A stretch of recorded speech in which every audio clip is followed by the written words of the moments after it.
y sŵn yna? Paid fyny. Ie, cofio Mildred y hamster? O, ie, fi cofio Mildred. Cari hamsters fi yn. Rwy fi gael hamster pan rwy fi bach hefyd. O, oedd e'n lush. O, ti'n meddwl lle gweld? Na. Ni rhywbeth tragic wedi digwydd i Mildred. Mae wedi marw yn y bocs. Dwi heb marw. Caid y gig.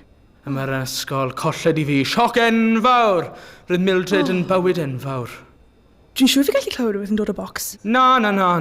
Gwybod mewn blender i creu hamster smoothie a llawodd nodyn yma gyda'i bysydd bach hamster. Dwi'n methu dal pen. Colled i fi. Colled enfawr oedd e. O, na. Pryd mae'r angladd? Ti'n meddwl lle canu yn angladd, ie?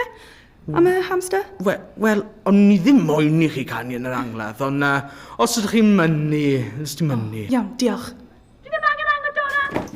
Na i mynd i claddu yno, ie? Ave Maria? Ie, na. Paid ti'n meiddio canu Ave Maria. Canaf rhywbeth fel anfon fangel. Iawn, diolch. 1, 2, 3, anfon Ave